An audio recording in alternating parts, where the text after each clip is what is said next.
So కొన్నిసార్లు మనం చాలా ఎక్స్పెక్ట్ చేస్తాము అండ్ చాలా అనుకుంటాము, బట్ అవి ఏమీ కూడా కలిసి రావన్నమాట. సో 2026 హైదరాబాద్ అనేది ఎగ్జిట్ అవ్వడం అయితే జరిగింది ఈరోజు ఎలిమినేటర్లు రాజస్థాన్ రాయల్స్ మ్యాచ్లో. సో మనం ఏదైతే నిన్న చెప్పామో దాన్ని కంప్లీట్గా రివర్స్ అయితే అవ్వడం జరిగింది. సో ముందుగా చెప్పినట్టుగా సూర్యవంశం ఎర్లీగా అవుట్ చేయాలన్నాం, అది అవ్వలేదు. అండ్ ఆర్చర్ బౌలింగ్ బాగా ఆడాలన్నాం, అది కూడా అవ్వలేదు.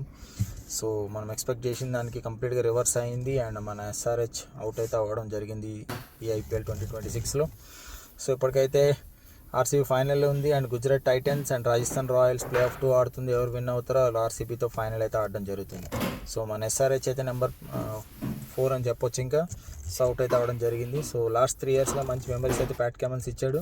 సో ఇయర్ కూడా పాజిటివ్స్ చూసుకుంటే చెన్నై మీద 2 మ్యాచెస్ విన్ అవ్వడం జరిగింది అండ్ ఆర్సీబీతో 254 కొట్టి విన్ అయ్యాం.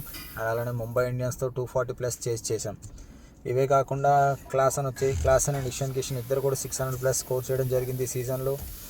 అండ్ సో ఓవరాల్ చూసుకుంటే పాజిటివ్తో మనల్ని నెక్స్ట్ 2027లో ఎక్స్పెక్ట్ చేద్దాం. ఎస్ఆర్హెచ్ మంచి కంబ్యాక్ ఇస్తుందని. అండ్ అలానే నితీష్ కుమార్ రెడ్డి కూడా బాగా ఇంప్రూవ్ అయ్యాడు ఈ సీజన్లో.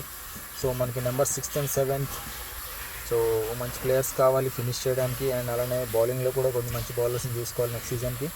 సో టాప్ 4లో కూడా ఎవరైనా ఒక stable batsmen like Devdutt Padikkal కానీ, విరాట్ కోహ్లీలా కానీ, అండ్ కేన్ విలియమ్సన్ లాంటి ప్లేయర్ కానీ, గిల్ లాంటి ప్లేయర్, సాయి సుదర్శన్ లాంటి ప్లేయర్, ఒక స్టేబుల్ ప్లేయర్ అయితే ఉండాలి. ఎందుకంటే నలుగురు అటాక్ చేసిన రోజు బాగానే ఉంటుంది, కానీ ఫ్లాప్ అయిన రోజు ఇలా చేజింగ్ చేసేటప్పుడు ఎవరో ఒక స్టేబుల్ ప్లేయర్ ఉంటేనే ఏ టీం అయినా విన్ అవుతుంది.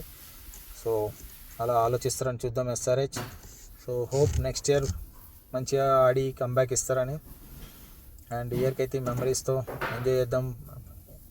సో ప్రతి మ్యాచ్ అయితే ఎంజాయ్ చేస్తాం ఎస్ఆర్హెచ్ది. అండ్ అలానే నెక్స్ట్ సీజన్ కోసం వెయిట్ చేద్దాం. All the best. సో